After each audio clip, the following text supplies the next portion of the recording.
Happy Wednesday. That feels like Friday to me. So, life update. Since I've been MIA for the past 5 days, I wanted to share with you about the post of Gary Vaynerchuk. If you're familiar with him, he posted something about give yourself permission to enjoy life. And I think I'm gonna use that as an excuse for me being MIA for 5 days because that's what I did. I enjoyed life. I just let life happen because I was so busy since Friday up to Sunday. But yeah, here I am. A lot of things happened the past weekend. You know that feeling when you used to do something every day? It's like you're missing out when you miss a day. That's what I want. That's what I wanted to say. Anyway, so I'm going to share with you something that I've read from Sublime about this. Stop postponing your happiness. Be happy now. Your thoughts and beliefs do create your reality, but only when your present state is joyful. I what?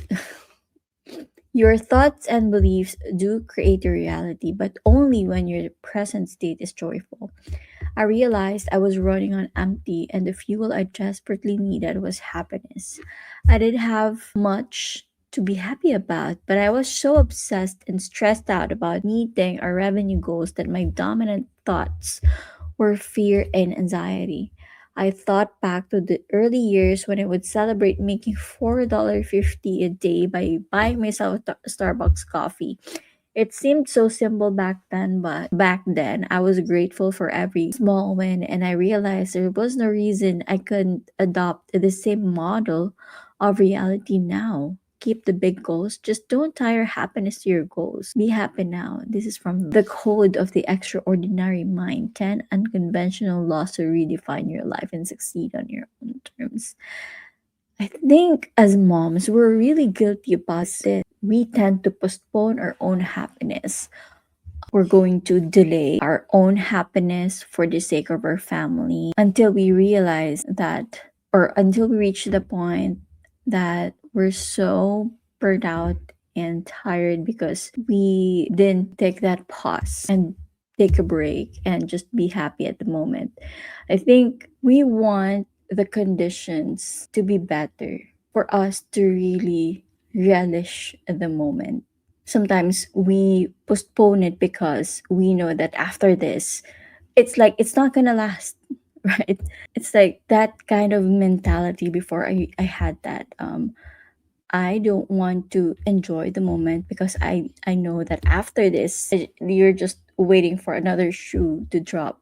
That's my old mentality, and now I am really focusing on present moment and just be present and be happy. You know that even though I felt bad for the past few days because I wasn't able to show up here because it's one of I felt like I broke another promise to myself. But then that's okay. That happens, like when that's the good thing about this business is that you can always go back. Okay. So I'd like to leave you some questions to ask yourself, to help you show up for your life in a more authentic and more joyful way. I hope these questions will help you. Choose one and give yourself a moment or two to see what come up with you. So first thing is, what is happening in the present moment that I can embrace? What does my true self yearn to do? And what inside me needs to be expressed?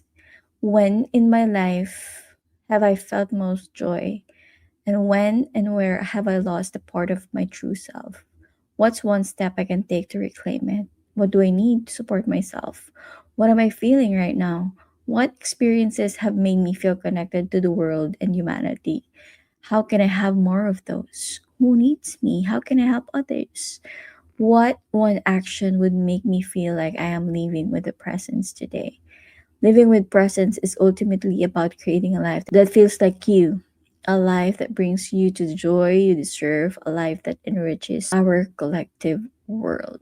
So, just in case you feel not in your best self and you don't feel joyful in the moment, right? I've read that you really have to name that kind of feeling. Just label it. You're sad, and then why? Because what makes you sad? You think things like that. But anyway, so I think that's all I wanted to share. And also, by the way, in case you missed it, we went live earlier. We didn't have a meeting, but we decided to just have an update, live chikahan with my business partners, and we talked about how we manage or how we juggle our 9 to 5 and our life as moms or as professionals, the business and our life. Okay. So anyway, we really had an interesting conversation because even though we're so busy with our lives, I have this business partner who's in Italy that she has 2 kids and she has a job, a seamstress, and she still manages to show up for the business. Another one, she also has a business of her own, housekeeping business, and she also has this business and she never fails to show up. And another one is being very workaholic person. She tends to do overtime even though without pay. And then the other one's also from Spain. She also has her 9 to 5, and although her son is already grown up, she has a lot of time for the business.